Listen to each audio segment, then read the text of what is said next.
এই ছেলে, প্রত্যেকদিন স্যার ম্যাডামদের সামনে ক্যাম্পাসে সিগারেট খাস কেন? বাবা মা ভদ্রতা শেখায়নি? ক্যাম্পাসে বসে সিগারেট খাচ্ছিলাম, তখন একটা মেয়ে এসে বলল, চুপচাপ হয়ে সিগারেট খাইতে লাগলাম। কি হলো? তোকে আমি কিছু বললাম? এইভাবে হবে না, তোর আব্বুর নাম্বার দে। ফোন নাম্বার বন্ধ। আম্মুর নাম্বার দে। 01794920373। মেয়েটি ফোন দিল। আমার পকেটের ফোনটা বেজে উঠল। ফোনটা বাহির করে কেটে দিলাম। নিজের নাম্বার দিলি কেন? ফাজলামি করিস? এইটা আমার আম্মুর নাম্বার। আম্মু আব্বু তারা দুজনে মারা যাওয়ার পর এটা আমার কাছেই থাকে। মেয়েটা চুপ হয়ে গেল। কিছুক্ষণ দুজনের মধ্যে নিস্তব্ধতা চলল। ও, পরিচয় তো দেওয়া হয়নি। আমি আবির মাহমুদ, এবার ইন্টার সেকেন্ড ইয়ারে পড়ি। ছোটবেলায় মা বাবা দুজনেই মারা গিয়েছেন। চাচাদের কাছেই মানুষ হয়েছে। আর সকল পরিচয় গল্পের মধ্যেই হয়ে যাবে। চলুন গল্পে যাওয়া যাক। আমাদের মধ্যে কিছুক্ষণ নীরবতা পালন করার পর মেয়েটি বলে, নাম কি? আবির। শুধু আবির? আর কিছু নেই? আছে, কিন্তু যাদের দেওয়া ছিল তারা না থাকায় ব্যবহার করার প্রয়োজন মনে করি না। বাসায় কে কে আছে? কেউ নেই। মানে? একা থাকি, কেউ নেই আমার। থাকিস কোথায়? কলেজের পিছনে একটা বাসায় থাকে। পড়াশোনা কেমন করে চলে? ফ্রিল্যান্সিং করি, ওটা দিয়েই চলে যায়। কোন ইয়ারে পড়িস? সেকেন্ড ইয়ারে। মেয়েটা কিছুক্ষণ চুপচাপ দাঁড়িয়ে রইল। আপনার সব জানা হয়ে গেলে এখন আসি বলেই চলে আসতে লাগলাম। আমার পরিচয় জানতে চাইবি না? প্রয়োজন মনে করি না। কিন্তু আমার প্রয়োজন আছে। আমি রিমঝিম, অনার্স সেকেন্ড ইয়ারে পড়ি। আচ্ছা, এখন আসি। যা। ওখান থেকে চলে আসলাম। মেয়েটাকে আমি চিনি, এমনকি কলেজের সবাই চেনে। কলেজের ক্রাশদের মধ্যে রিমঝিম আপু একজন। যেমন সুন্দর দেখতে তেমন রাগ। কলেজের কত ছেলে তার জন্য হাসপাতালে গিয়েছে তার হিসেব নেই। রিমঝিম আপুর ভাই পুলিশ কমিশনার, তাই সবাই তাকে ভয় করে চলে। কলেজে যেদিন প্রথম তাকে দেখেছিলাম কেমন যেন ভালো লাগছিল, কিন্তু সেটাকে আমি পাত্তা দেইনি, কারণ এসব মায়া জড়ানো আমার পক্ষে সম্ভব না।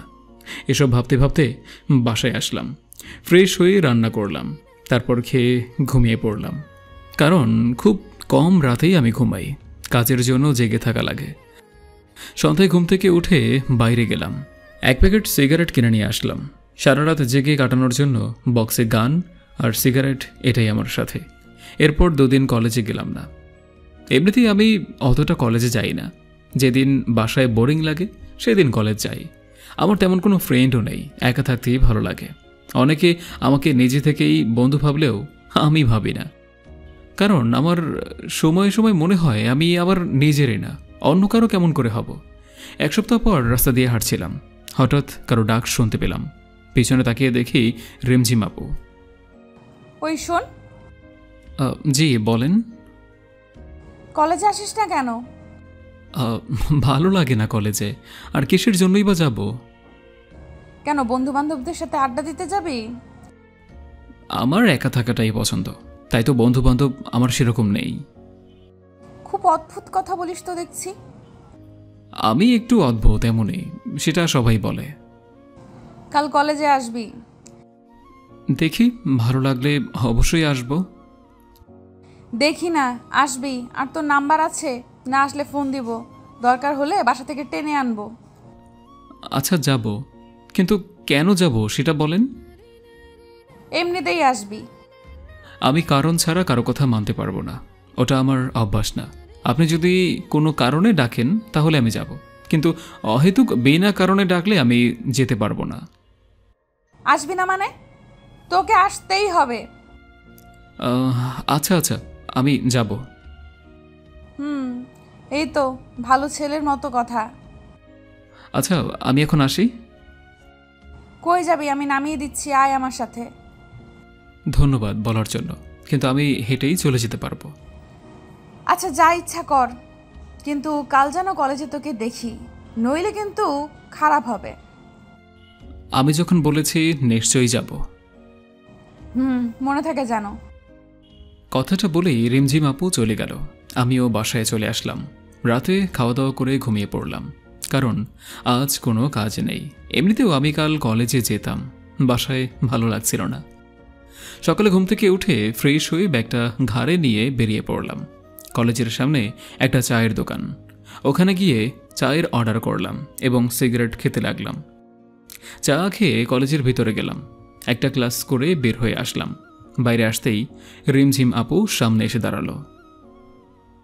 আপনি? আয় আমার সাথে। রিমঝিম আপুর পিছন পিছন যেতে লাগলাম।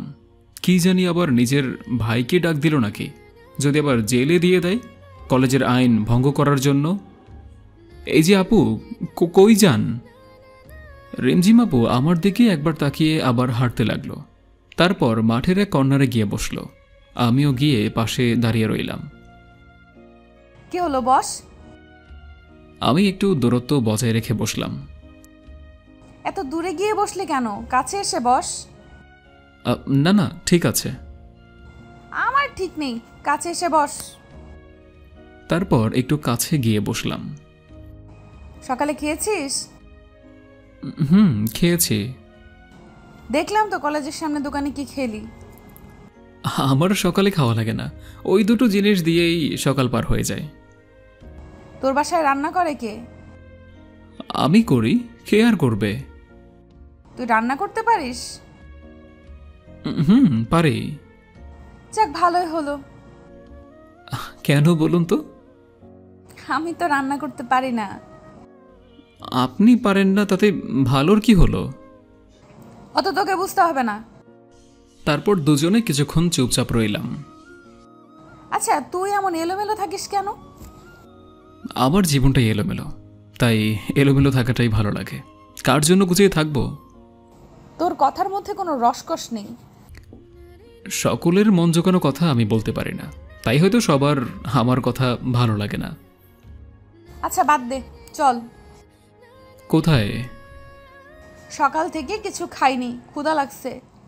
চল কিছু খেয়ে আসি। আপনি যান, আমি বাসায় যাব।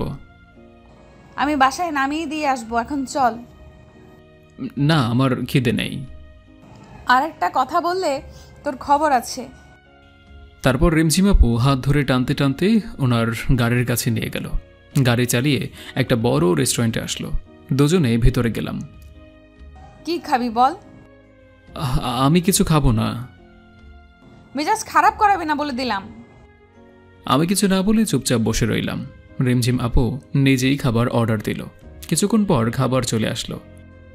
আমি শুধু খাবার নাড়াচাড়া করতে লাগলাম, কারণ খাওয়ার কোনো ইচ্ছেই আমার নেই। সেটা হয়তো রিমঝিম আপুর চোখে পড়েছে। রিমঝিম আপু আমার দিকে রাগে লোক নিয়ে তাকালো। কি হলো, খাচ্ছিস না কেন?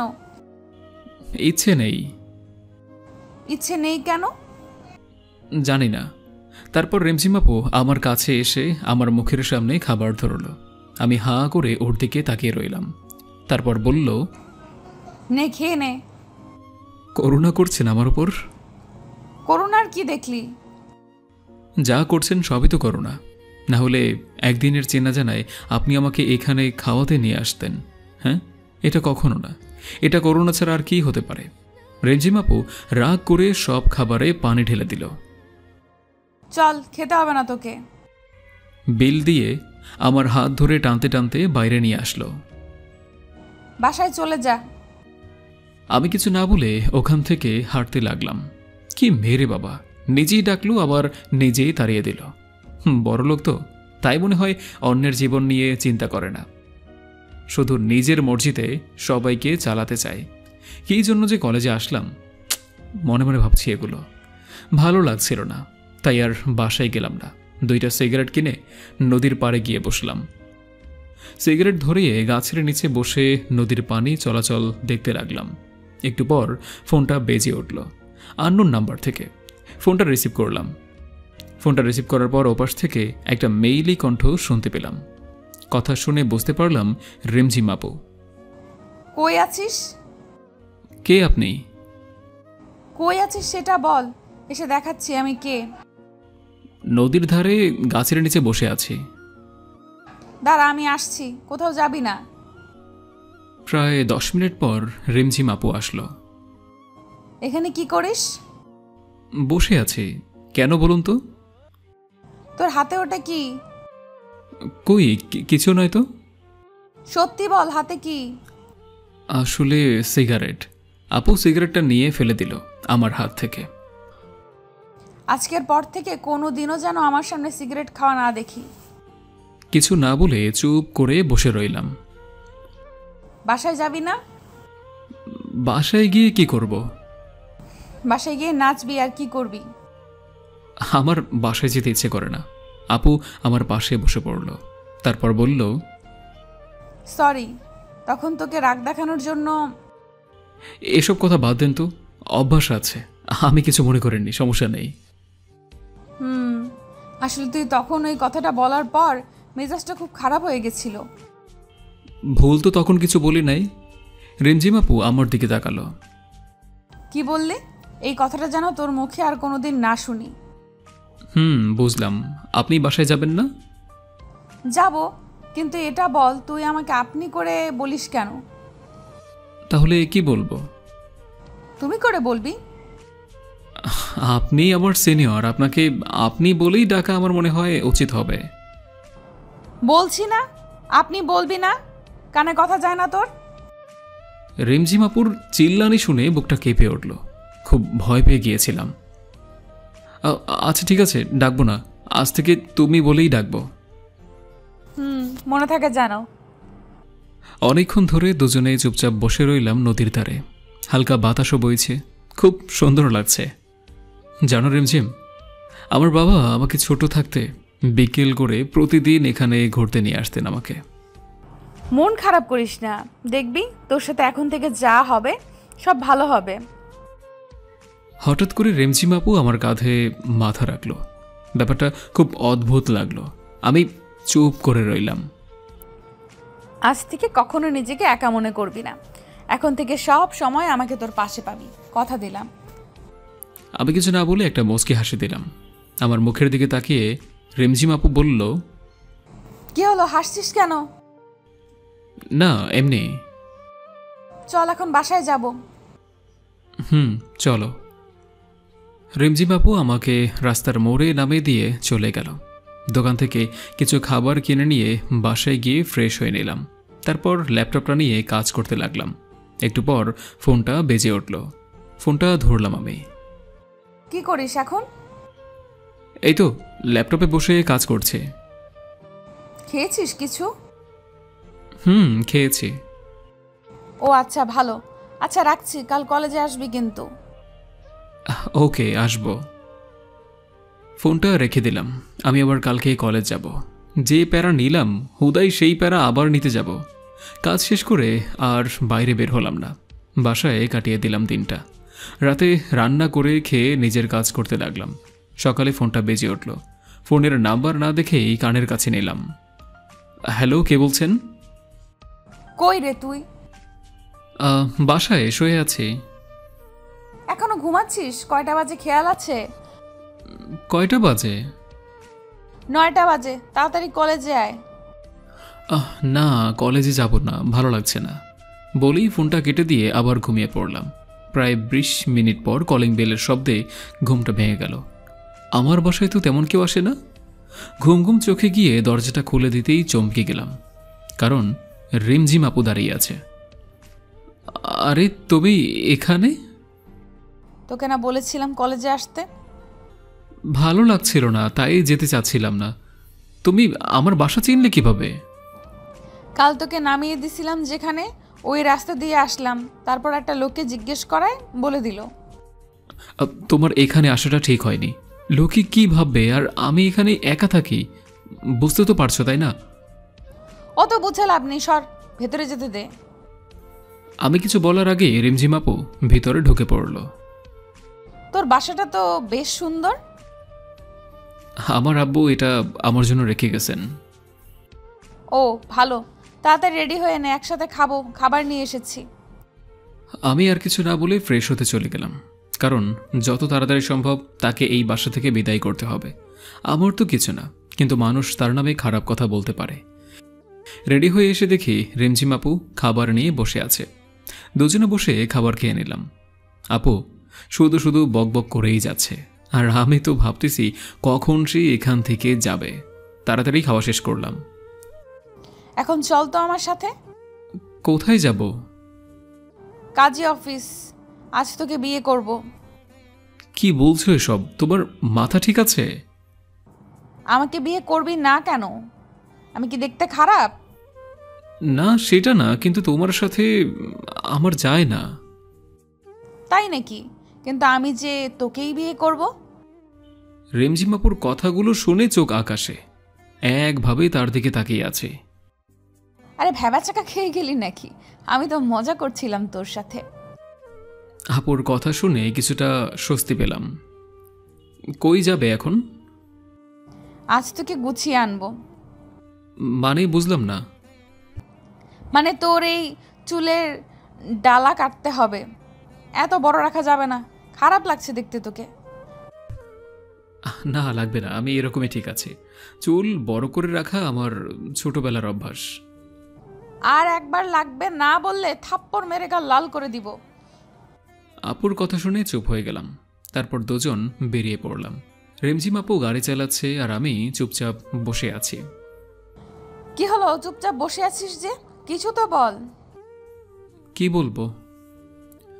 রিমঝিম আপু সেলুনে নিয়ে গিয়ে আমার চুলটা কাটিয়ে স্টাইলিশ করে দিল। তারপর দুজনে শপিং মলে গেলাম। এখানে কেন আসছো? শপিং করব। ও আচ্ছা, কি কিনবেন?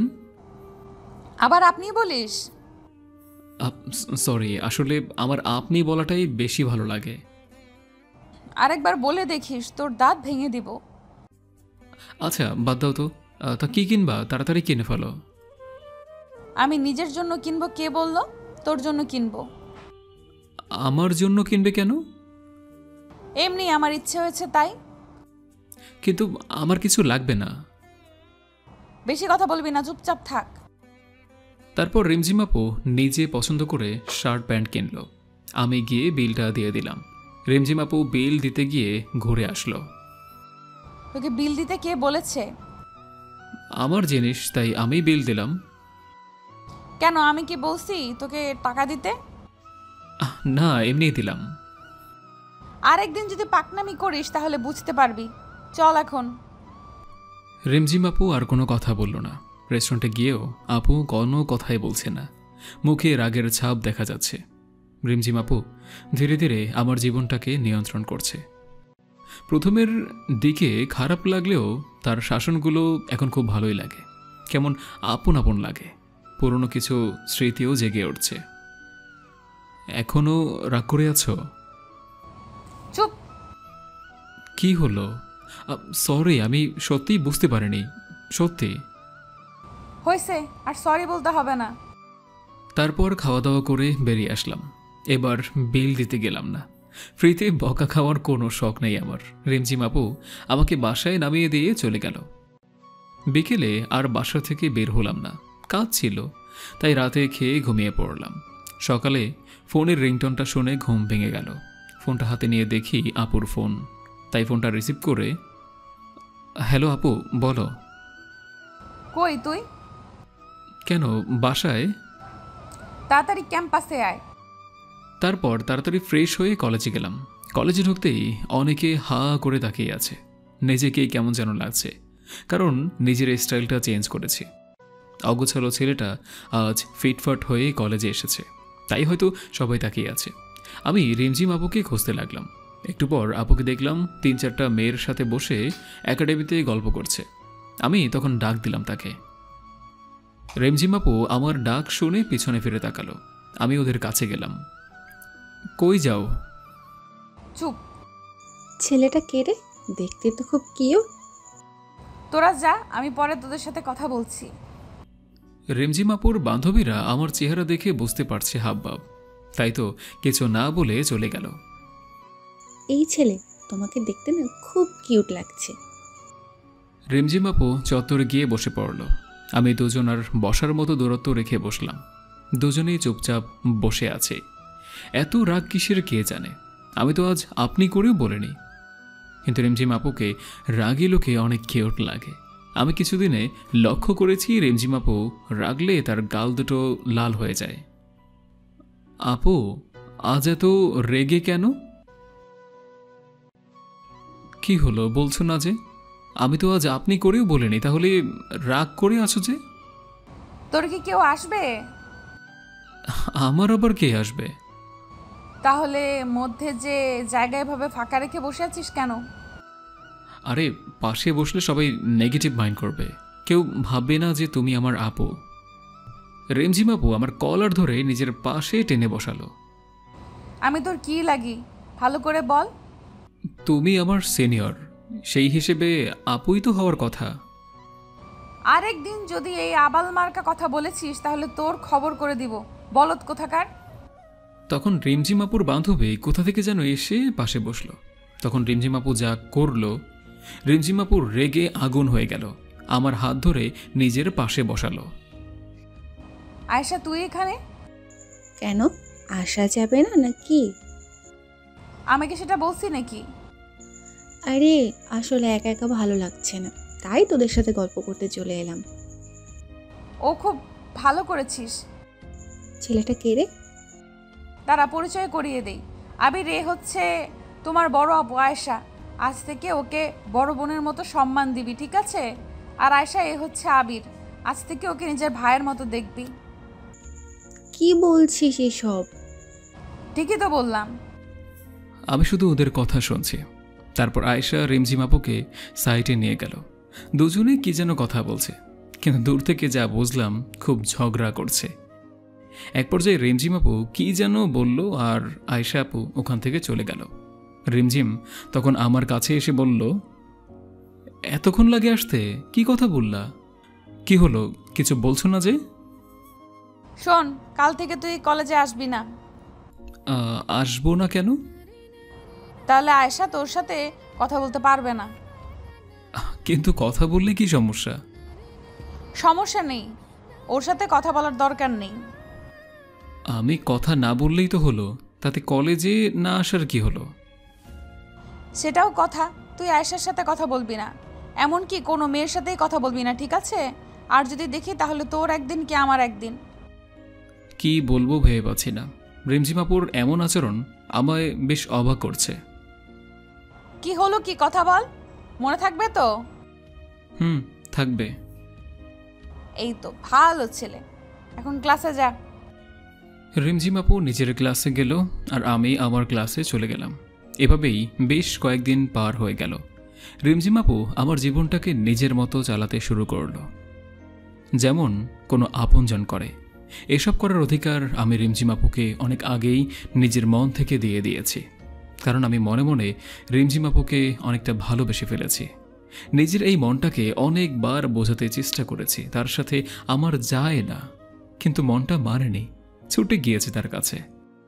আমি জানি আমি যেদিন রিমঝিম আপুকে আমার ভালোবাসার কথা বলবো, সেদিন হয়তো সব শেষ হয়ে যাবে, আর আমি সেটা চাই না। তাই তো আমি তাকে নীরবে ভালোবেসে যাব, কখনো তার কাছে নিজের ভালোবাসার দাবি নিয়ে যাবই না। হয়তো শেষে আমার ভালোবাসাটা এক কোণেই পড়ে রয়ে যাবে। কথাগুলো ভাবতে ভাবতে মনটা খারাপ হয়ে গেল।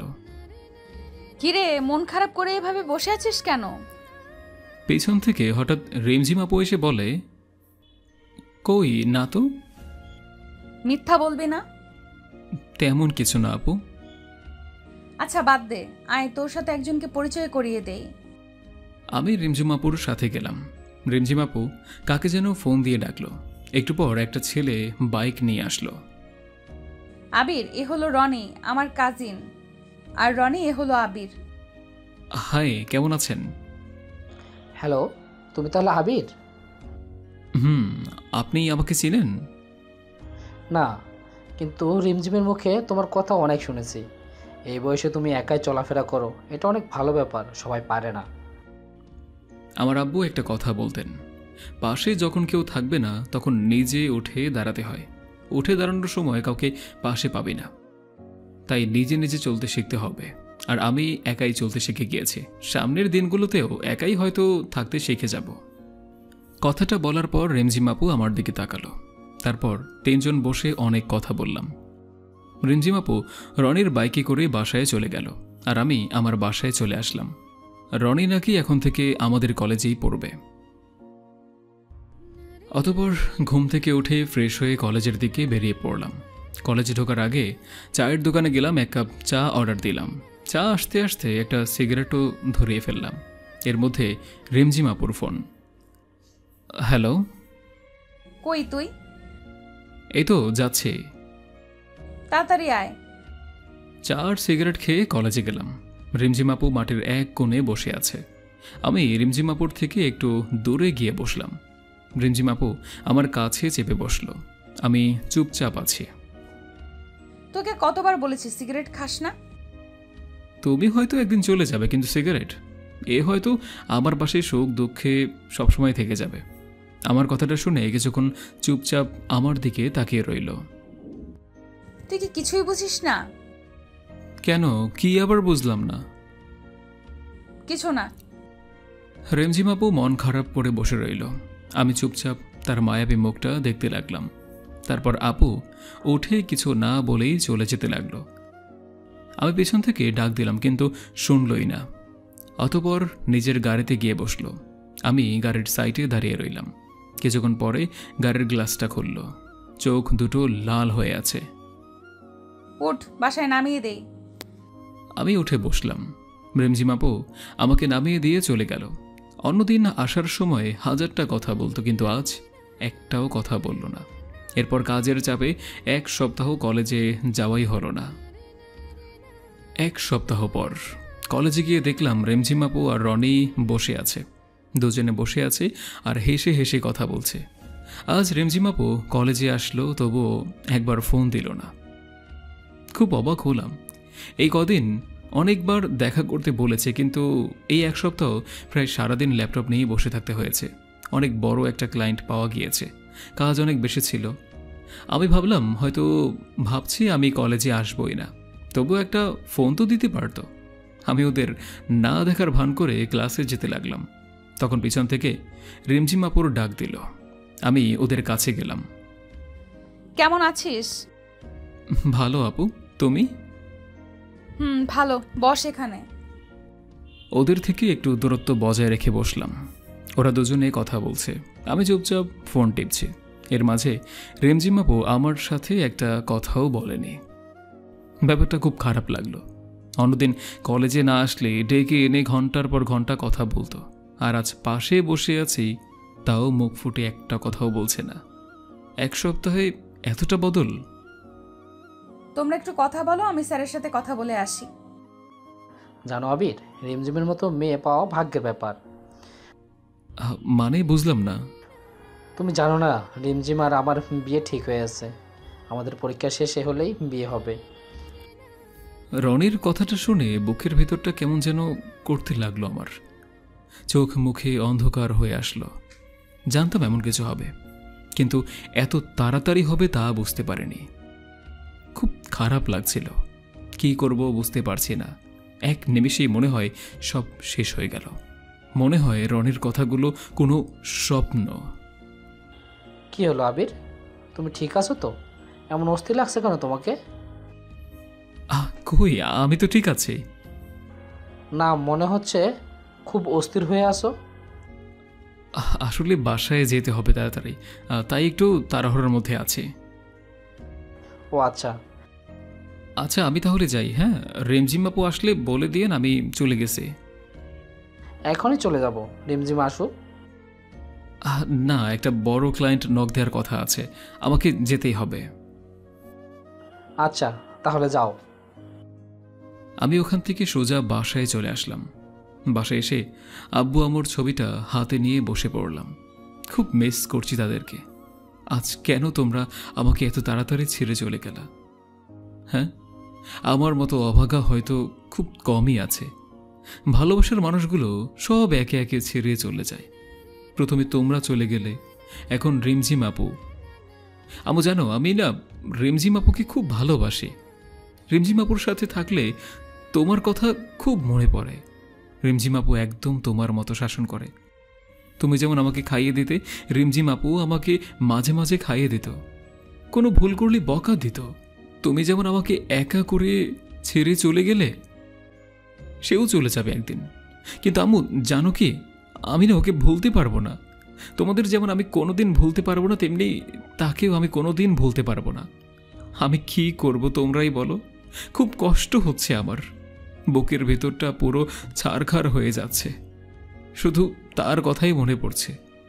আম্মু আবুর ছবি জড়িয়ে ধরে কান্না করতে করতে ঘুমিয়ে পড়লাম। মাঝরাতে ঘুম ভাঙল। ঘুম ভাঙার পর মনে হলো ঘটে যাওয়া ঘটনাগুলো সব স্বপ্ন ছিল, কিন্তু পরে বুঝতে পারলাম কিছুই মিথ্যে না। শুধু আজ আমার ভালোবাসাটা মিথ্যে হয়ে গেল। চাপা পড়ে গেল কষ্টের ভাঁজে। ঘুম থেকে উঠে যখন বুঝতে পারেন যে প্রিয় মানুষটা আর আপনার জীবনের অংশ হবে না, তখন যন্ত্রণার সীমানা থাকে না। তখন ইচ্ছে করেও হয়তো আর ঘুম হয় না।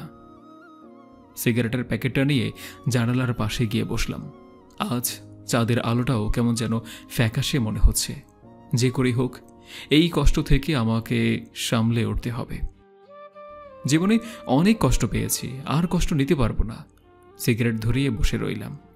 একসময় লক্ষ্য করলাম সিগারেটের ফিল্টারটা ভিজে গিয়েছে। তারপর চোখে হাত দিয়ে দেখি চোখ দিয়ে পানি পড়ছে, হাতটা কাঁপছে। জোরে জোরে কান্না করতে লাগলাম। আম্মু বলতো কান্না করলে বুকটা নাকি হালকা লাগে। আজ খুব একা লাগছে। সারা রাত কান্না করলাম। কিছুটা হলেও বুঝতে পারলাম যে দুনিয়ায় কেউ কারো নয়, একা থাকাটাই ভালো। যত কারো প্রতি মায়া বাড়াবেন তত কষ্ট পেতে হবে। রিয়েল লাইফটাও আমি এটাই ভাবি। প্রায় 1 সপ্তাহ লাগলো। রিমঝিমাপুর মায়াটা কিছুটা হলেও কাটিয়ে উঠতে পেরেছি। তারপরেও তার সামনে গেলে নিজেকে আটকাতে পারবো কিনা জানি না, তাই আর কলেজ যাব না ঠিক করলাম। এভাবে 10 দিন কেটে গেল। ফোনটাও অফ করে রেখে দিয়েছি যাতে কেউ ফোন দিয়ে না পায় আমাকে। এখনও রাতে ঘুমাতে পারি না, তাই ঘুমের ঔষধ কিনে রেখেছি। ঘুমের ঔষধ খেয়ে রাতটা পার হয়ে যায়। আর দিনের বেলা সিগারেট তো আছেই। এই 10 দিনে সিগারেট খাওয়াটা একটু বেড়ে গিয়েছে। সকালে ঘুম থেকে উঠে একটা সিগারেট ধরিয়ে সেটা শেষ করে ব্রাশ করে বাইরে বের হলাম। নাস্তা করে বাসায় গেলাম, গিয়ে কাজ করতে লাগলাম। এই 10 দিনে কাজ একদম করা হয়নি। আমার নিজের 1 বছর চলার মতো যথেষ্ট পরিমাণ টাকা আছে। আর আব্বু আম্মু চলে যাওয়ার আগে যা রেখে গিয়েছে তাতে আমার সারা জীবন চলে যাবে। তারপরেও ফ্রিল্যান্সিং করে সিগারেট খেতে খেতে কাজ করতে লাগলাম। একটু পর দরজার বেলটা বেজে উঠল। কে যেন নক করেছে। তারপর দরজা খুলে সামনে দেখি রিমঝিম আপু দাঁড়িয়ে আছে। হাত উঠালো মারার জন্য। তারপর কি যেন ভেবে হাতটা নামিয়ে নিল। চোখের নিচে কালো দাগ পড়ে গিয়েছে। কেমন আছিস? ভালো আপু, তুমি? ভালো। কেমন শুকিয়ে গেছিস? খাওয়া দাওয়া করিস না নাকি? আসলে কাজের চাপে খাওয়া দাওয়ার কথা মনেই থাকে না। ও, আমি তো ভাবছিলাম। কি ভাবছিলা? কিছু না, ভেতরে আসতে বলবি না? হ্যাঁ, আসো। এটা বাসা নাকি সিগারেটের দোকান? যেখানে সেখানে সিগারেটের প্যাকেট, আর এত গন্ধ কেন? আসলে কয়েকদিন ধরে পরিষ্কার করা হয়নি তো। ও, আজকে এগুলো পরিষ্কার করব, চল। কি বলছো আপু? তোমার হবু বর দেখলে আমাকে তো মেরেই ফেলবে। হবু বর মানে? রনি ভাই আমাকে সব বলেছে যে তোমাদের বিয়ে ঠিক হয়ে আছে। তুই কথাটা শুনে খুব খুশি হয়েছিস না? অবশ্যই। কাজের চাপে তোমাকে শুভেচ্ছা জানানোর কথা মনেই নেই। এখন বলছি, অনেক অনেক শুভেচ্ছা। রনি ভাইয়ের মতো একজন মানুষ জীবনসাথী হিসেবে পাওয়া খুব ভাগ্যের ব্যাপার। চল আমার সাথে, আজ কলেজে যাবি। আমি কলেজে গিয়ে কি করব? কলেজে গিয়ে কি আমার কেউ আছে? কেউ তো নেই। কার সাথে আড্ডা দিব বলো? কেউ নেই। আমার জানা মতে তো কেউ নেই। তুমি যাও, রনি ভাই হয়তো তোমার জন্য অপেক্ষা করে আছে কলেজের মধ্যে। সো দেরি করে গেলে হয়তো অভিমান করতে পারে। আমার কথাটা শুনে রিমঝিম আপুর মুখটা শুকিয়ে গেল। কিছু না বলেই চলে গেল। আমি একটা সিগারেট ধরিয়ে ওখানে বসে পড়লাম। মাথাটা খুব ব্যথা করতেছে। সন্ধ্যার দিকে ব্রিজে গিয়ে বসলাম। ব্রিজের রেলিংয়ে বসে আছি, তখন সামনের দিক থেকে কেউ একজন ডাক দিল। গাড়ি চলাচল করায় ভালোভাবে দেখতে পারছিলাম না। গাড়িগুলো সরে যাওয়ার পর দেখলাম একটা মেয়ে আমার দিকে আসছে। কেমন আছো?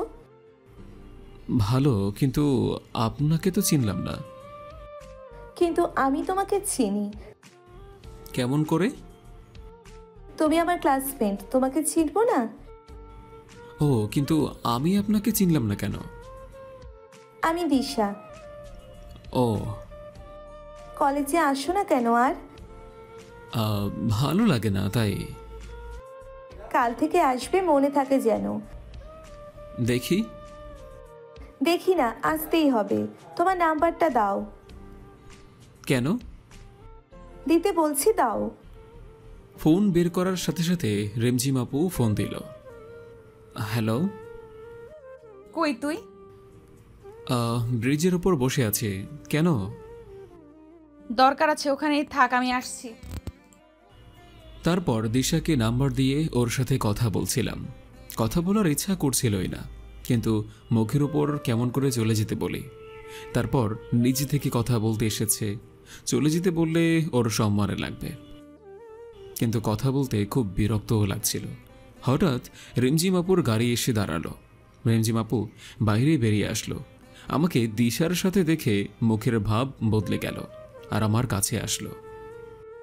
চল আমার সাথে, দরকার আছে। দাঁড়াও একটু।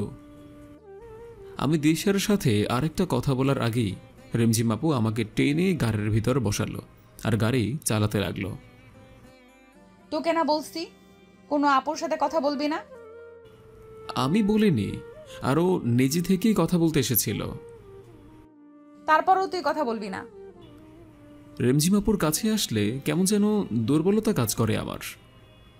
কোথায় যাচ্ছি আমরা? মার্কেটে যাব। কেন? কাল আমার জন্মদিন, তাই ড্রেস কিনবো, আর তুই সেটা পছন্দ করে দিবি।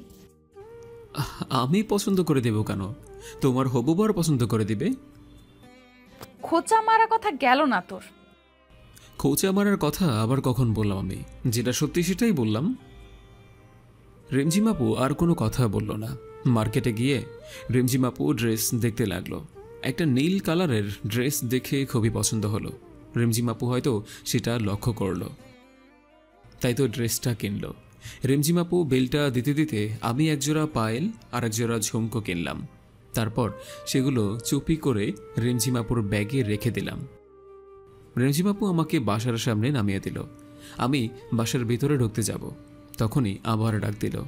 আমি রিমঝিম আপুর কাছে গেলাম। শোন, কাল আমি কলেজে যাব না, কিন্তু সন্ধ্যায় তোকে নিতে রনি আসবে। তখন ওর সাথে আমার বাসায় চলে আসবি। আর তুই না আসলে কাল সত্যিই তোর কপালে মায়ের পড়বে। কথাটা বলার পরেই রিমঝিম আপু চলে গেল। পরের দিন সকালে ঘুম থেকে উঠে কলেজে গেলাম না। গিফট তো রিমঝিম আপুকে দিয়েই রেখেছি, তাই যাওয়ার কোনো প্রয়োজন হয় না। আর আমি ওর কাছে গিয়ে মায়াও বাড়াতে চাই না। যতটা সম্ভব দূরে থাকতে হবে। আমি জানি রিমঝিম আপু গাড়ি পাঠাবে আমাকে নিতে, কিন্তু আমি যাব না। তাই সন্ধ্যা নাগাদ বাইরে থেকে গেট লাগিয়ে দিয়ে পিছনের একটা ছোট দরজা আছে, ওটা দিয়ে বাসায় ঢুকলাম, যাতে কেউ আসলে বুঝতে না পারে আমি বাসায় আছি। সকাল 10টার দিকে বাড়ির সামনে গাড়ির আওয়াজ পেলাম। আমার ঘরের সব লাইট বন্ধই থাকে। অন্ধকার কেন জানি খুব ভালো লাগে আমার, তার কারণ আজও জানি না। অন্ধকারে আলাদা একটা অনুভূতি আছে। জানালা দিয়ে দেখলাম রনি গাড়ি থেকে নামলো। তারপর বাসার দিকে তাকালো, তালা ঝুলানো দেখে গাড়ি নিয়ে চলে গেল। ফোনটাও অফ করে রেখেছি যাতে কেউ ফোন দিতে না পারে। বিছানায় গিয়ে কানে হেডফোন লাগিয়ে গান শুনতে লাগলাম। রিমঝিম আপু মনে হয় রনির সাথে জন্মদিনে খুব মজা করছে। করবেই বা না কেন, কয়েক মাস পর তাদের বিয়ে। কেন যে আমি রিমঝিম আপুকে ভালোবাসতে গেলাম। খুব ঘুম পাচ্ছিল, তখনই আবার গাড়ির আওয়াজ পেলাম। জানালার কাছে গিয়ে দেখি রিমঝিম আপু গাড়ি থেকে বের হয়ে আসলো। রাস্তার ল্যাম্পপোস্টের আলোতে রিমঝিম আপুকে স্পষ্ট দেখা যাচ্ছে।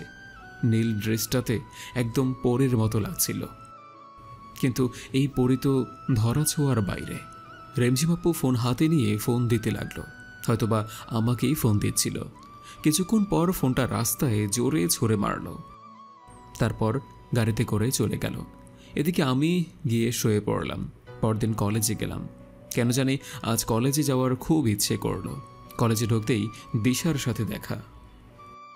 কেমন আছো? ভালো, তুমি? ভালো। কাল কলেজে আসতে বললাম আর আজ আসছো? আসলে কাল একটু কাজ ছিল, তাই আসতে পারিনি। ও, তা ফোনটা অফ কেন? চার্জ ছিল না, আর চার্জ দেওয়ার কথাটাও মনে ছিল না। দিশার সাথে কথা বলতে বলতে রিমঝিমাপুর গাড়ি চলে আসলো।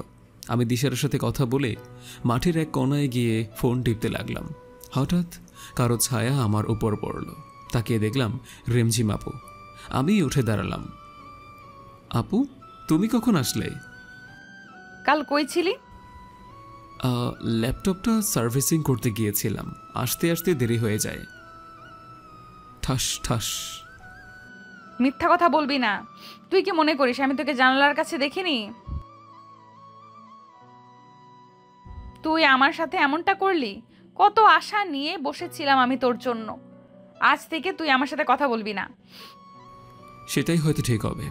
আপনার সাথে কথা বললে হয়তো আপনার হবু বর খারাপ মনে করতে পারে, আর আপনাদের সম্পর্কের মধ্যে সমস্যাও আসতে পারে।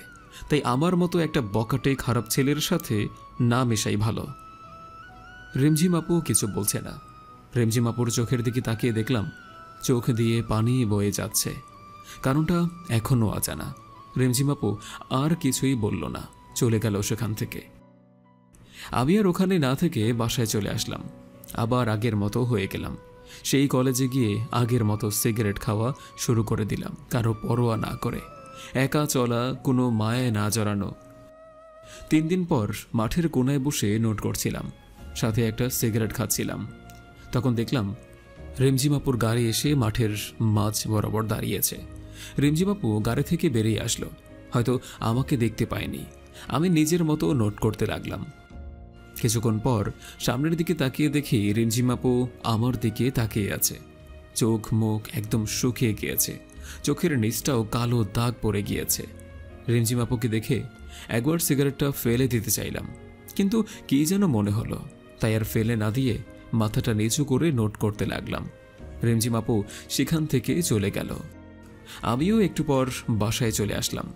এরপর প্রতিদিন কলেজে গেলাম রিমঝিমাপুকে একটু আড়াল থেকে দেখার জন্য। প্রতিদিন নিজের মনকে বলি কাল আর যাব না, কিন্তু পরদিন ঠিকই কলেজে চলে যাই। রিমঝিমাপু কলেজে আসে, চুপচাপ মন মরা হয়ে বসে থাকে। রনিকে দেখি তার সাথে বসে থাকতে। প্রতিদিন কলেজে গেলে দিশা মেয়েটা কথা বলতে আসবেই। রিমঝিমাপু মাঝে মাঝে আমার সাথে ওকে কথা বলতে দেখে তাকিয়ে থাকে, আর হয়তো মেয়েটাকে আমার সাথে কথা বলতে নিষেধ করতে চায়। আমি খারাপ হয়তো, সেই জন্য আমিও যতটা সম্ভব দিশার থেকে দূরে থাকি। এভাবেই 20 দিন কেটে গেল। আজ 5 দিন হলো কলেজে যাই না। আজ কলেজে যেতে কেন জানি খুব মনে চাইছে, তাই তো ব্যাগটা নিয়ে কলেজে গেলাম। কলেজে গিয়ে চোখ দুটো কাকে জানি খুঁজছিল, কিন্তু তাকে খুঁজে পাচ্ছিল না। কলেজের চত্বরে বসেছিলাম আমি। একটু পর একটা পুলিশের গাড়ি এসে দাঁড়ালো। গাড়ি থেকে একজন পুলিশ অফিসার নেমে এসে চারদিকে দেখতে লাগলো। তারপর আমাকে দেখে আমার দিকেই আসতে লাগলো।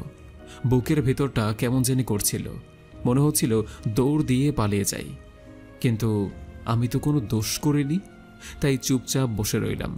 পুলিশ অফিসারটি আমার কাছে আসলো। তোমার নাম আবির? জি স্যার। তোমাকে আমার সাথে যেতে হবে, চলো। কিন্তু কেন, আর আপনি কে? আমি রিমঝিমের ভাইয়া। ও, কিন্তু কেন যাব? গেলেই বুঝতে পারবে। কিন্তু কোথায়? আমাদের বাসায়। আচ্ছা চলুন। রিমঝিমাপুকে দেখার খুব ইচ্ছে করছিল, আর মনে মনে খুব ভয়ও হচ্ছিল রিমঝিমাপুর কি এমন করলো যে রিমঝিমাপুর ভাই আমাকে তাদের বাসায় নিয়ে যাচ্ছে।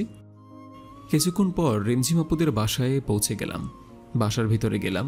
রিমঝিমাপুর ভাই আমাকে বসতে বলে কোথায় যেন গেলেন। আমি সোফায় বসে রইলাম। কিছুক্ষণ পর 2 জন মহিলা আসলেন।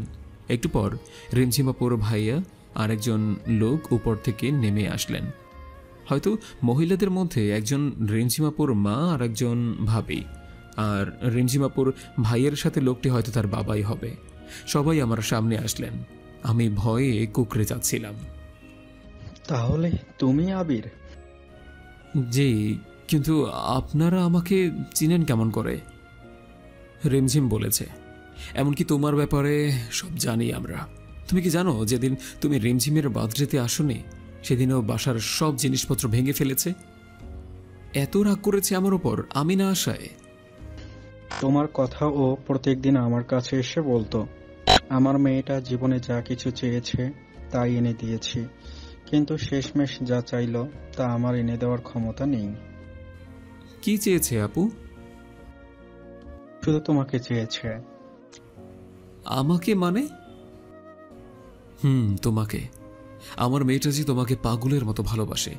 ও যখন আমাকে এসে বলল যে ও তোমাকে ভালোবাসে, তখন ওর চোখে মুখে খুশি দেখে আমি বেশ অবাক হই, কারণ আমি এতটা খুশি ওকে কখনোই হতে দেখিনি। তোমার সাথে কিছুদিন আগে ঝগড়া হওয়ার পর বাসায় এসে কান্নাকাটি করে, ভালো মতো খাওয়া দাওয়া করে না, শুধু বলে আবিরকে এনে দাও। তাই তোমাকে বলছি, দয়া করে আমাদের ফিরিয়ে দিও না, আমার মেয়েটা তোমাকে ছাড়া মরে যাবে। আরে কি করছেন আপনি? আমার গুরুজন, আপনার মাথা নত করা শোভা পায় না, কিন্তু আমার মতো একটা অনাথ ছেলের কাছে আপনার মেয়ে দিবেন? আর একবার ভেবে দেখুন। আমার মেয়ের খুশিতেই আমার খুশি। আচ্ছা, আপনারা যা ভালো বলছেন, কিন্তু রিমঝিম আপু কোথায়? ওপরে আছে, যাও, প্রথম রুমটাই ওর। রিমঝিম আপুর রুমে গেলাম। দরজা খোলাই আছে, কিন্তু জানালা সব বন্ধ। ঘরের ভিতরটা কেমন অন্ধকার হয়ে আছে। রিমঝিম আপু ঘুমিয়ে আছে, চোখের নিচে কালো দাগ পড়ে গিয়েছে, সারা রাত হয়তো ঘুমায় না সেই জন্য। আমি চুপচাপ গিয়ে রিমঝিম আপুর পাশে শুয়ে পড়লাম। একটু পর রিমঝিম আপুর ঘুম ভেঙে গেল, আমার দিকে একভাবে তাকিয়ে আছে। কিছু বলতে যাবে, তার আগেই রিমঝিম আপু ছটফট করতে লাগলো, কিন্তু আমি ছাড়বার পাত্র নই। কিছুক্ষণ পর রিমঝিম আপু চুপচাপ হয়ে গেল। তখন রিমঝিম আপুকে ছেড়ে দিলাম। রিমঝিম আপুকে ছেড়ে দেওয়ার পর সাথে সাথেই ঠাস করে দিল একটা। তোর সাহস কেমন করে হয় আমাকে কিস করার? আর তুই এখানে কি করছিস? কি হলো, কথা বলছিস না কেন? এখানে কি করছিস? আমার বউয়ের কাছে আমি আছি, তাতে কার কি? বউ মানে? বউ মানে বউ। আমি কারো বউ না। ও, তাহলে তুমি আমাকে ভালোবাসো না? না, আমি রনিকে ভালোবাসি। কি মেয়ে রে বাবা, এত রাগ আর এত অভিমান। ও আচ্ছা, ঠিক আছে। আমি তো ভাবছিলাম তুমি আমাকে ভালোবাসো, কিন্তু তুমি যখন আমাকে ভালোই বাসো না, তাহলে কি আর করার।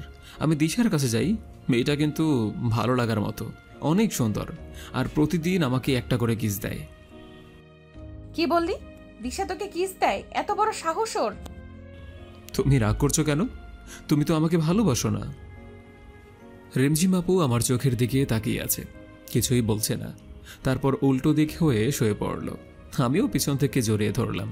রিমঝিম আপু নিজেকে ছাড়বার জন্য চেষ্টা করে যাচ্ছে, কিন্তু পারছে না। এত রাগ কোথা থেকে আসে তোমার?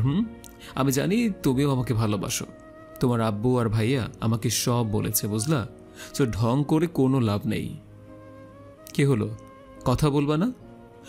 ঠিক আছে, আমি চলে যাচ্ছি। খুব ভালোবাসি তোকে, নিজের থেকেও বেশি। কেন বুঝিস না তুই? তুমি তো আমাকে বলছিলা তোমার আর রনির বিয়ে ঠিক হয়ে গিয়েছে। সেটা তো তোর মুখ থেকে শোনার জন্য যে তুই আমাকে ভালোবাসিস। ওটা শুধু একটা নাটক ছিল। জানো, যেদিন রনি আমাকে বলল যে তোমাদের বিয়ে ঠিক হয়ে গিয়েছে, সেদিন মনে হচ্ছিল সারা জীবনের জন্য কিছু একটা হারিয়ে যাচ্ছে। খুব কষ্ট হয়েছিল সেদিন। তাহলে বললি না কেন? যদি তুমি ছেড়ে চলে যেতে। রিমঝিম আপু আমাকে আরো শক্ত করে জড়িয়ে ধরল। কোনোদিন তোকে যেতে দেব না, তুই চাইলেও না। ও তাই বুঝি? তাই। আব্বু কি বলল? তোমার আমার বিয়ে ঠিক করছে। সত্যি? এখন একটা কিস দাও তো। না, বিয়ের পর দিব। ঠিক আছে, আমি তাহলে দিশার কাছে চলে যাই। ওর ঠোঁট দুটো। কি বললি? দিশা তোকে কিস করছে? কই কিস করছে বল? আমার ঠোঁটে। রিমঝিম আপু তার ঠোঁটের সাথে আমার ঠোঁট এক করে দিল। কতক্ষণ পর ছেড়ে দিল। তোর ঠোঁটে শুধু আমার ছোঁয়া থাকবে, আর কারণ না। আর ওই মেয়েকে আজ আমি জেলে দিব। আরে আরে, আমি তো মিথ্যা বলছি, দিশার সাথে আমার কিছুই হয়নি। কুত্তা বাদর আমাকে কষ্ট দিয়ে ভালো লাগে তোর, তাই না? আরে আপু, আমি আবার কি করলাম? আপু কাকে বললি? সরি সরি সরি, আমি আর বলবো না। মনে থাকে জানো। এখন ওঠো, চলো, খাওয়া দাওয়া তো করতে হবে, তাই না? ইস, কিরকম শরীরের অবস্থা করে ফেলেছো তুমি। না, উঠবো না, এভাবেই শুয়ে থাকবো। আচ্ছা, তুমি শুয়ে থাকো, আমি নিচ থেকে খাবার নিয়ে আসছি। লাগবে না, চুপচাপ শুয়ে থাক। রিমঝিম আমাকে জড়িয়ে ধরে শুয়ে আছে, আর আমি পুরনো কথাগুলো মনে করে হাসছি। কি থেকে কি হয়ে গেল। সময় বড় অদ্ভুত, কার কপালে কি লেখা আছে কেউই বলতে পারে না। আর কতক্ষণ শুয়ে থাকবা? এবার তো ওঠো সোনা বউ আমার। বললাম তো উঠবো না।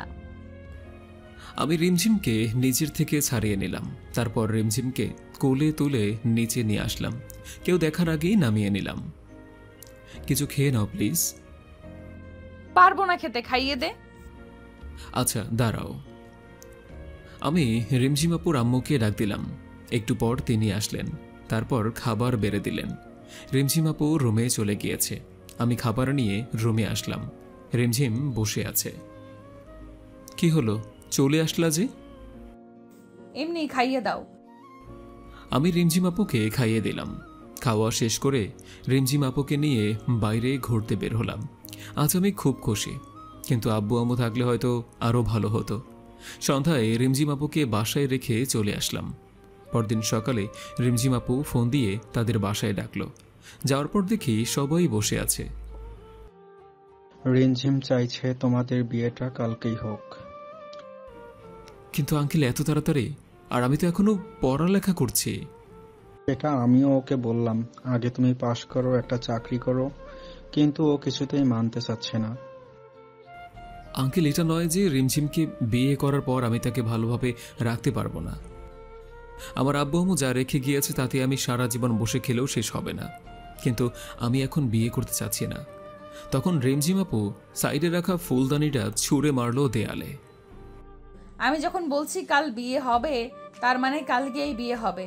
আর বিয়ে না হলে আমি কিছু একটা করে ফেলবো, আর তার দায় তোমরা হবে। কথাটা বলেই রিমঝিম আপু উপরে চলে গেল। সবাই চুপচাপ হয়ে গেল। আচ্ছা আঙ্কেল, আপনি বিয়ের ব্যবস্থা করুন। তুমি পারবে বাবা, আমার পাগলি মেয়েটাকে দেখে রাখতে। তোমার কাছে আমার সারা জীবনের ঋণী হয়ে থাকবো। আমি উপরে চলে আসলাম। রিমঝিম আপু ব্যালকনিতে গিয়ে দাঁড়িয়ে আছে। আমি রিমঝিম আপুকে পিছন থেকে জড়িয়ে ধরলাম। রিমঝিম আপু আমাকে জড়িয়ে ধরে কাঁদতে শুরু করে দিল আর বলল, আমি তোকে সত্যিই খুব ভালোবাসি, তুই আমাকে ছেড়ে কোথাও চলে যাস না প্লিজ। আমি তোকে ছাড়া পৃথিবীতে বাঁচতে পারবো না, আমার দম বন্ধ হয়ে আসে।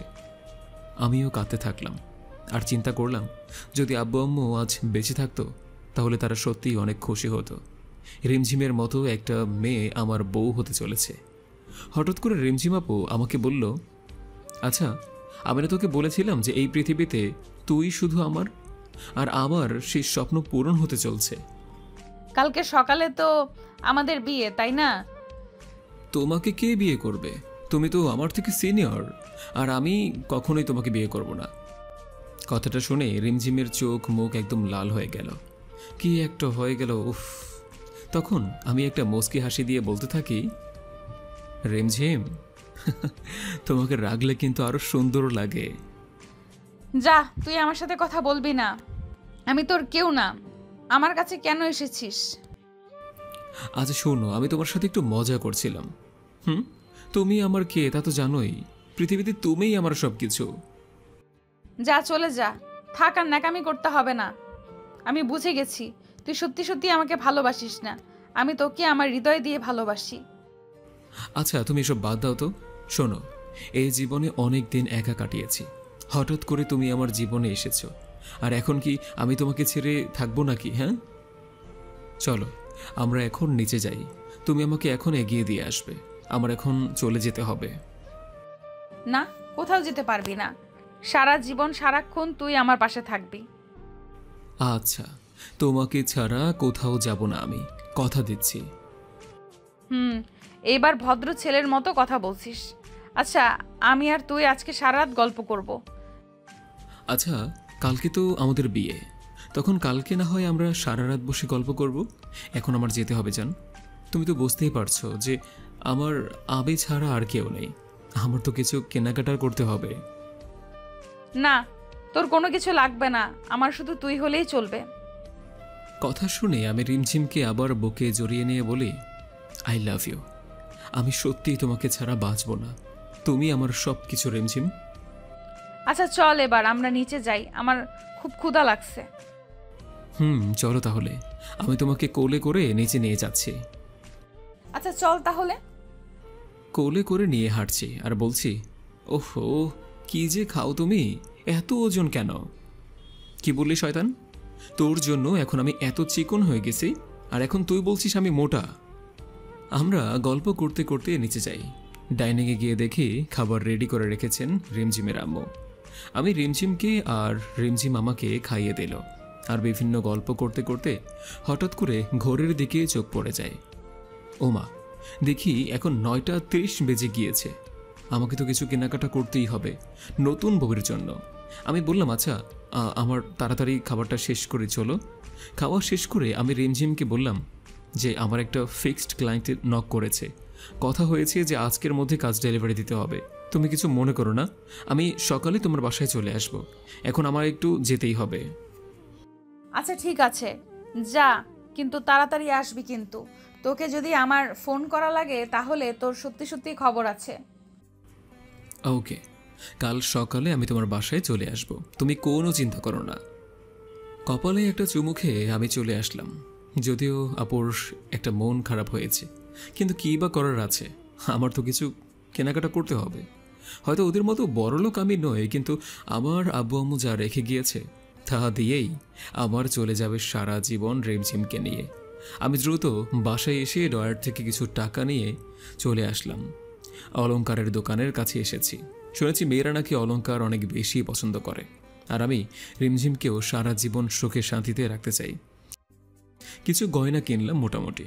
বাসায় আসার আগে আব্বু আম্মুর কবরটা জিয়ারত করে আসলাম, আর তাদেরকে বললাম যে তোমরা থাকলে হয়তো অনেক ভালো হতো, কিন্তু তোমরা তো চলেই গেলে আমাকে একা রেখে। আমার কপালটাই জানি কেমন। আম্মু তুমিও থাকতে পারতা, কিন্তু তা না করে তুমিও চলে গেলা। আমি দোয়া শেষ করেই আবার বাসায় চলে আসলাম। তাড়াহুড়ো করতে করতে আমার মোবাইলটা নিতে ভুলে গিয়েছিলাম। দেখি আমার মোবাইলে রিমঝিম অনেকবার কল করেছে, SMS-ও করেছে যে আমার কি হয়েছে, আরও অনেক কিছু। কিন্তু আমি তো আর বসেছিলাম না, আমি তো ওর জন্য কিছু কেনাকাটা করতে গিয়েছিলাম। আমি এসেই কল করি যে ও তো পাগল মেয়ে, যদি কিছু করে ফেলে তাহলে তো আমি শেষ হয়ে যাব। কল করছি কিন্তু ও রিসিভ করছে না। মনে হয় আমার প্রতি অনেক অভিমান করেছে, তার জন্যই রিসিভ করছে না। আচ্ছা এখন আমি কি করব? মাথায় তো কাজ করছে না। আমি কি এখন ওদের বাসায় যাব নাকি কি করব? অনেক ভেবে চিন্তা করলাম যে আমি ওর আব্বুকে কল করে বলবো ওর কি হয়েছে। ওর আব্বু কি এখন ঘুমিয়ে পড়েছে? না থাক, ওদেরকে ডিস্টার্ব করা ঠিক হবে না। আমার ওর বাসায় যেতে হবে। তাই বলে আমি দৌড়াতে শুরু করি। ওর বাসায় চলে যাই। গেটের দারোয়ান চাচা আমাকে চেনেন, তাই আর আমাকে আটকে রাখলো না।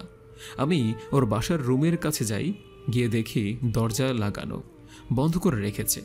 ওহো, মেয়েটা না যা করে, একে নিয়ে আমি কি যে করব। তারপর ওকে ডাকতে থাকলাম, রিমঝিম কই তুমি? দরজাটা খোলো, কি হয়েছে তোমার সোনা? আমার ওপর তুমি রাগ করেছ? আমি তোমার জন্য বেজেছিলাম, তুমি তো আমাকে একটু বোঝার চেষ্টা করো। তুমি শুধু শুধু আমার উপর রাগ করে আছো। তোমাকে ছাড়া আমি বেঁচে থাকবো না। দেখি কোনো সাড়া নেই। কি হলো? ও কি কিছু বলছে না কেন? সত্যি সত্যি কিছু করে ফেললো নাকি? দরজা খোলো প্লিজ সোনা, আমি তোমার কাছে চলে এসেছি। আচ্ছা, আজ তো জ্যোৎস্নার রাত, মনে হয় ও ছাদে গিয়েছে। যাই তাহলে ছাদে গিয়ে দেখে আসি। আমি দ্রুত ছাদে চলে আসি। জ্যোৎস্নার রাত, তাই রাতের সব কিছুই দেখা যাচ্ছে। না, ও তো কোথাও নেই, খুঁজে পাচ্ছি না। আচ্ছা, ওর কি কিছু হলো নাকি? ও কি আমার উপর রাগ করেছে? তাহলে কি আবার রাগ করে অন্য কিছু করে ফেললো নাকি? আমি ছাদ থেকে জোরে একটা চিৎকার করি যে, হে আল্লাহ, তুমি আমার সব কিছু কেড়ে নিও না এভাবে। এখন রিমঝিমও আমাকে ছেড়ে কোথায় গেল? অনেক জোরে চিৎকার করতে থাকি। বাসার সবার ঘুম ভেঙে গেল। সবাই ছাদে চলে আসলো আর আমাকে বলতে থাকে, কি হয়েছে বাবা, তুমি এত জোরে চিৎকার করছো কি জন্য? কি হয়েছে বাবা, আমাদের বলো দেখি। ওর ভাই, ভাবি, আম্মু, আব্বু সবাই আমার পাশে এসে দাঁড়িয়েছে। আমার একটু ভয়ও লাগছে সবার সামনে, কিন্তু কথা বলতে হবে। আমি জোরে চিৎকার করে রিমঝিম করে ডাকলাম, কি হয়েছে বলো আমাদের, বলো, আমরা দেখছি, এত চেঁচামেচি করো না বাবা। আমি বললাম, না মানে রিমঝিম কোথায়? ওকে তো কল করলাম, ফোনটা রিসিভ করলো না। কি হয়েছে? আমি রুমের কাছে এসে অনেকবার ডাকলাম, কিন্তু ওর কোনো সারা শব্দ না পেয়ে আমি ছাদে আসি। আচ্ছা, বুঝেছি। তারপর নিচে গিয়ে দেখি রিমঝিম রুম থেকে বেরিয়ে আসছে। আমি ওকে সবার সামনেই জড়িয়ে ধরলাম আর বললাম, তোমার কি হয়েছে? হ্যাঁ, ফোনটা কেন রিসিভ করনি? রিমঝিম কোনো কথা না বলে ওর আম্মুকে বলে, দেখছো, আমি তোমাকে বলছিলাম যে দেখ, আম্মু ও তো রাতে এই বাড়িতে আসবে। বাবা, তোমার কি হয়েছে?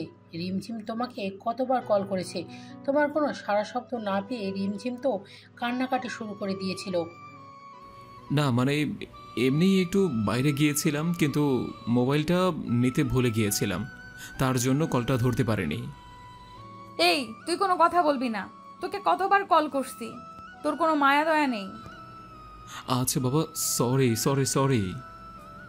না, তোর কোনো সরি টরিতে হবে না, তুই যা, তোর দরকার নেই। রিমঝিম রাগ করে বলছে, তা ওর দুটি চোখ দেখেই বোঝা যাচ্ছে। তারপর আমি রিমঝিমের আম্মুকে বললাম, আন্টি, কি হয়েছিল? হ্যাঁ, রিমঝিম কেন আপনার রুমে? আসলে রিমঝিম বলেছিল কালকে সকালে ওর বিয়ে, তার জন্য ও আজকে রাতে আমার কাছে ঘুমাতে চায়, তাই আমি আজকে আমার কোলে মাথা রেখে ঘুমিয়েছিল। ও আচ্ছা, ঠিক আছে, কিন্তু আমি ফোন দিলাম, তা রিসিভ করলো না কেন? ওই, তুই কোনো কথা বলবি না, আমি তোর ফোন ধরবো না। তুই আমাকে ভালোবাসিস না, তুই যা তো। আচ্ছা সরি, আমি সত্যি সরি, আর হবে না এমন। আচ্ছা বাবা, তুমি ওকে নিয়ে যাও তো, ওকে তুমি ছাড়া আর কেউ বুঝতে পারবে না। আচ্ছা, চলো আমার সাথে। না, আমি তোর সাথে যাব না। আমি এবার জোর করে ধরে কোলে তুলে রিমঝিমকে ওর রুমে নিয়ে গেলাম। তুই আমার সাথে এমনটা করিস কেন? তুই জানিস না আমি তোকে ছাড়া কোনো কিছু চাই না, শুধু তুই আমার। আচ্ছা হয়েছে বাবু, আর কখনো এমনটা হবে না। এবার তোমার পাটা একটু দাও তো প্লিজ। আমি রিমঝিমকে বেডে বসিয়ে দিয়ে বললাম। তারপর আমি পকেট থেকে পায়েলটা বের করে রিমঝিমকে পরিয়ে দিলাম। এরপর বললাম যে, তুমি একটু এইদিকে আসো তো। আমি তখন রিমঝিমকে গলার সেই নেকলেসটা পরিয়ে দিলাম। রিমঝিমকে সেই লাগছে। রিমঝিম খুব খুশি হয়ে আমাকে বলে, তুই এসব কোথায় পেলি? আমি এতটা গরিব না বুঝছো, তোমাকে খুশি রাখতে পারবো এতটুকু সামর্থ্য আছে আমার। আজকে আমরা সারা রাত গল্প করব, তোকে ছাড়া আমি থাকতে পারি না। তারপর আমরা অনেক গল্প করি। রিমঝিমের চোখে চোখ রাখতে পেরে আমি সত্যিই খুব খুশি। সকাল হলো, মোটামুটি তেমন আয়োজন ছাড়াই আমাদের বিয়েটা হবে, কারণ আমার একটু বয়স কম, আর তাছাড়া আমার তো তেমন কোনো আপনজন নেই। এখন রিমঝিমের পরিবার আমার সব কিছু, যেমনটা রিমঝিম আমার কাছে সব কিছু। রিমঝিমের ভাই থানা থেকে এসে আমাদের বিয়ের সব ব্যবস্থা করবেন।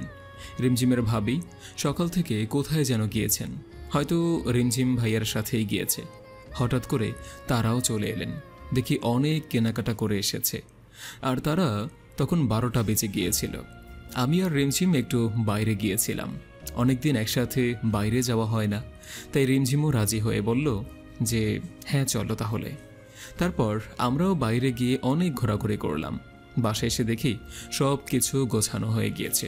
পরে আমি আর রিমঝিম ওর পরিবার একসাথে কাজী অফিস গেলাম। আমার বিয়েটা বাসায় হচ্ছে না, কারণটা সকলে জানেন এবং বুঝতেও পারছেন। কাজী সাহেব আমাদের বিয়ের কাজটা সম্পন্ন করলেন। রিমঝিম কবুল বলে, আমিও কবুল বললাম। আমাদের নতুন জীবন শুরু করতে যাচ্ছি। রিমঝিমের পরিবারও অনেকটা খুশি ছিল আমাকে তাদের একমাত্র জামাই হিসেবে পেয়ে। আস্তে আস্তে রাত হয়ে আসলো। এখন আমাদের বাসর রাত। রিমঝিমকে আগেই ওর ভাবি রুমে রেখে আসছিল। এবার আমার পালা, আমাকে নিয়ে যাবে। তখন ভাবি একটু মজা করলো আমার সাথে যে, নতুন বউয়ের কাছে গেলে আমাদেরকে খুশি করতে হবে। ভাবি আপনি তো জানেন আমার অবস্থা। না, কোনো কথায় কোনো কাজ হবে না। টাকা দাও, তোমার বউয়ের কাছে যাও। আমিও ভাবিকে মজা করে 2 টাকা দিয়ে বললাম, এটা নেন ভাবি, এবার ভিতরে যেতে দিন আমাকে। ভিখিরি নাকি আমি? তারপর ভাবিকে 1000 টাকা দিলাম। অবশ্য ভাবিও আমাকে একটা জিনিস উপহার করছিল, সেটা নাকি সব স্বামীরই লাগে। আমি একটা মুচকি হাসি দিয়ে ওটা নিয়ে রিমঝিমের কাছে যেতে থাকি। বধূ সেজে রিমঝিমকে সেই সুন্দর লাগছে। আমি ওর কাছে গেলাম, ওর ঘোমটাটা খুললাম, রিমঝিমের দিকে তাকিয়ে থাকলাম। রিমঝিম মাথাটা নিচু করে আছে। আমি বললাম ওর সামনে গিয়ে, আজ আমি কত খুশি, কিন্তু এই সময়ে যদি আমার আব্বু আম্মু বেঁচে থাকতো তাহলে কতই না ভালো হতো, তারা কত খুশি হতেন। রিমঝিম আমার দিকে তাকিয়ে দেখে আমার চোখ দিয়ে পানি ঝরছে। ও আমাকে বলে, কি হয়েছে তোমার, চোখে পানি কেন? আমি বললাম, আব্বু আম্মুর কথা ভীষণ মনে পড়ছে, ওনারা থাকলে তোমাকে দেখে অনেক খুশি হতেন, কিন্তু তা তো আর হলো না। রিমঝিম বলে, চলো আমরা তাহলে এখনই তোমার আব্বু আম্মুর কবরটা জিয়ারত করে আসি, আমাদের নতুন জীবনের জন্য তাদের কাছ থেকে দোয়া নিয়ে আসি। আমিও বললাম, চলো। পরে ওর গাড়িতে করে আমি আর রিমঝিম চলে গেলাম কবরস্থানে। আব্বু আম্মুর কবরের কাছে এসে সেখানে গিয়ে আমরা দুজন মিলে আমাদের নতুন জীবনের জন্য দোয়া চাইলাম আব্বু আম্মুর কাছে। পরে আমরা বাসায় চলে আসলাম, আবারও ঘরে গেলাম আমরা দুজন। তারপর ফ্রেশ হয়ে আমাদের জীবনে যা যা হয়েছে সেটা নিয়ে আমরা শেয়ার করতে থাকি আর হাসাহাসি করতে থাকি। রিমঝিম একটু পর যেন চুপ হয়ে গেল। আমি তো বুঝতে পারছি রিমঝিম কি চাইছে। আমি রিমঝিমকে একটা গেস করলাম। আমাদের বৈবাহিক জীবনের প্রথম রাতটা আমাদের খুব ভালোই লাগছিল। পরে আমরা হানিমুনে যাব এটা ঠিক করলাম, আর ঠিক করা হলো যে আমরা কোথায় যেতে চাই। রিমঝিম বলে ও বাইরের দেশে কোথাও যেতে চায় না, ও কক্সবাজারে যেতে চায়। কারণটা পরেই বলছে। আমিও বললাম, আমরা তাহলে কক্সবাজারেই যেতে চাই। ও আর ভাইয়ার সাথে কথা বলল, ভাইয়া সব কিছুর ব্যবস্থা করে দিল আমাদেরকে। আমরা ওখানে গিয়ে অনেক মজা মস্তি করলাম। আবার নদীর কাছে যেতে ভীষণ ভালো লাগে, তার জন্যই রিমঝিম কক্সবাজারে যেতে চেয়েছিল। আমাদের বিয়েটা হুট করেই হয়ে গেল। এমনিতেও আমার কেউ ছিল না, আমার দায়িত্বটা এবার রিমঝিম নিতে পারবে। আমার অগোছালো জীবনটা পরিপূর্ণ রূপ দিল যেন রিমঝিম। পরে আস্তে আস্তে আমাদের ভিতর সব কিছু চেঞ্জ হয়ে যায়। নতুন জীবনে আমরা খুব ভালোই আছি, কিন্তু আমি তো বেকার ছিলাম, একটা চাকরি দরকার ছিল। আমার রিমঝিমের ভাই একটা চাকরির ব্যবস্থাও করে দিল। একদিন অফিস থেকে ফেরার পথে হঠাৎ দিশার সাথে দেখা হলো। আমাদের মধ্যে অনেক কথাবার্তা হলো। তারপর দিশা বলে, আচ্ছা চলো না গো, আমরা একসাথে একটা কফি খেয়ে আসি। কিন্তু আমার না ভালো লাগছে না, কেমনটা যেন মনে হচ্ছে। কেন, কি হয়েছে তোমার? কেমনটা মনে হবে কেন? আমরা তো বন্ধু, বেস্ট ফ্রেন্ড। চলো, তোমার সাথে অনেক দিন পরে দেখা হয়েছে আমার, এখন আমার সাথে একটা কফি না খেলে হবে না। আচ্ছা চলো। কিন্তু রিমঝিম, তোমার সাথে থাকলে ভালো হতো খুব, আমরা একসাথে জমিয়ে আড্ডা দিতে পারতাম। তা হতো, কিন্তু এখন তো নাই, তাই আমরা এখন জমিয়ে আড্ডা দিব, তাই না? তারপর আমরা কফি শপে গেলাম, ভিতরে গিয়ে কফি অর্ডার করলাম। আচ্ছা দিশা, আমি না তোমার কথা বুঝতে পারলাম না। তোমার আব্বা আম্মা মারা গেল, আর তুমি এত কম বয়সে এত বড় কোম্পানির দায়িত্ব নিতে গেলে কেন? তুমি তো বিয়ে করতে পারতে। সে কপাল কি আমার আছে আবির? তুমি তো জানো আমি কলেজে থাকতে একটা ছেলেকে খুব ভালোবাসতাম, কিন্তু হলো না। ওকে ভালোবাসার অধিকার আমার হলো না, ও অন্য কারো হয়ে গিয়েছে। আমি দিশার কথা শুনে বুঝতে পারলাম যে দিশা আমাকে বেশ পছন্দ করত, কিন্তু আমার তো কিছু করার নাই। আমি রিমঝিমকে খুব ভালোবাসতাম এবং এখনও বাসি, সারা জীবন রিমঝিমকে ভালোবাসবো। রিমঝিম আমার জীবনের সব কিছু। রিমঝিম আমার জীবনে আছে বলেই আমি আজ এতিম ছেলে থেকে একটা ভালো জীবন উপহার পেয়েছি। কফিটা শেষ করতেই রিমঝিম আমাকে কল করলো। কোথায় তুমি? আমার খুব তোমাকে মনে পড়ছে। তুমি এখন বাসায় চলে আসো প্লিজ। আচ্ছা, আমি এখনই আসছি, তুমি কোনো চিন্তা করো না। আমি এত সময় দেরি করি না। আমার অফিস 5টার সময় শেষ হয়ে যায়, আর আমি দ্রুত অফিস থেকে বাসায় চলে যাই। কিন্তু আজকে দিশার সাথে দেখা, আজকে আর তাড়াতাড়ি যেতে পারেনি, তার জন্যই রিমঝিম আমাকে কল করেছে। আচ্ছা দিশা, আজ আমি আসি, হ্যাঁ? তোমার সাথে পরে কোনো এক সময় জমিয়ে আড্ডা দেব। আমার বাসায় যেতে হবে। আমারও বাড়িতে চলে যেতে হবে। আচ্ছা তাহলে চলো একসাথে বের হই। আমি বাড়িতে দ্রুতই চলে আসি। এসে রিমঝিমকে ওর গিফটটা দিলাম। রিমঝিম কনসেপ্ট করার পর থেকে প্রতিদিন অফিস থেকে ফেরার সময় আমি রিমঝিমকে কিছু না কিছু গিফট করি। এতে করে রিমঝিম খুব খুশি হয়। রিমঝিম আমার উপর রাগ করেছে আজ আমার একটু দেরিতে বাড়ি আসার কারণে। তার জন্য বউটা আমার সাথে শুধু রাগই করে থাকে। রিমঝিমকে একটু ছাদে নিয়ে যাই। আমরা বিকেলে একসাথে গল্প করি, যাতে ওর মনটা একটু ভালো থাকবে আর আমার বাচ্চাটাও ভালো থাকবে। আবার বাচ্চার এখন 9 মাস চলছে। রিমঝিমের অনেক কষ্ট সহ্য করতে হয়। পেটের ভেতর লাফালাফি করে, তাতে করে রিমঝিমের অনেক কষ্ট সহ্য করতে হয়। আমি যতটা পারি রিমঝিমকে কোনো কাজ করতে দেই না, আমি সব কাজ করি।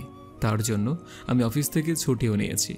রিমঝিমের আম্মুর বয়স বেশি হয়ে গিয়েছে, তাকেও দেখতে হয়। কাজের লোক কেমন কি করবে, তার চেয়ে আমি অফিস থেকে ছুটি নিয়ে নিয়েছি, যেন আমার ভালোবাসা আমার রিমঝিমের কাছে আমি সব সময় থাকতে পারি। রিমঝিমের সেই দিনটা চলে এলো। অনেক কষ্ট সহ্য করতে হচ্ছে, আর পারছে না। আমি তাড়াতাড়ি ওর ভাইয়াকে কল করি এবং তাড়াতাড়ি চলেও আসতে বলি। তারা পরিবার সহ সবাই চলে এসেছিল। আমরা সবাই ডিসিশন নিলাম যে আমরা রিমঝিমকে হাসপাতালে নিয়ে যাব। প্রয়োজনে রিমঝিমকে অপারেশন করাতে হবে, যাতে কারো কোনো সমস্যা না হয়। আমার রিমঝিমও আমার বাচ্চা দুজনেই যেন সুস্থ থাকে, সেই জন্য হাসপাতালে নিয়ে গিয়ে ডক্টর বলে পেশেন্টকে অপারেশন করতে হবে, তা না হলে দুজনার জীবন ঝুঁকিতে থাকতে পারে। আমরা রাজি হয়ে গেলাম যে অপারেশন করা হোক, আর ডক্টর রিমঝিমকে নিয়ে অপারেশন থিয়েটারে চলে গেল। আমরা সবাই অনেক টেনশনে ছিলাম যে কি হবে, আমার কপালে কি যে আছে আমি জানি না। অবশেষে ডক্টর বেরিয়ে এলো আর অপারেশন সাকসেসফুল হয়েছে। আমাদের সবাইকে বলল যে আমাদের একটা ফুটফুটে কন্যা সন্তান হয়েছে, আর মা এবং মেয়ে দুজনেই ভালো আছে। আপনারা চাইলে দেখে আসতে পারেন।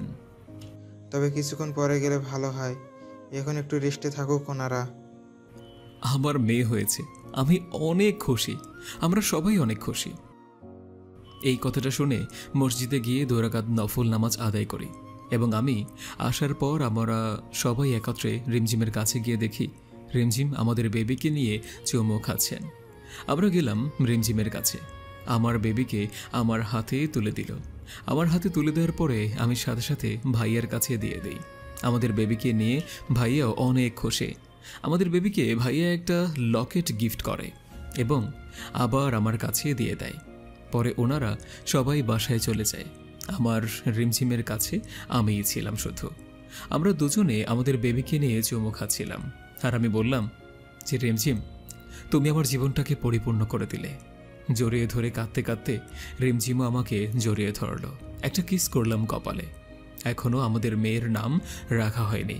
আপনারা সকলেই কমেন্ট করে বলে ফেলুন কী নাম রাখলে ভালো হয় আমাদের এই ছোট্ট বেবিটার জন্য। আর এই পর্যন্তই। আমাদের ভালোবাসা কখনো কমে নাই।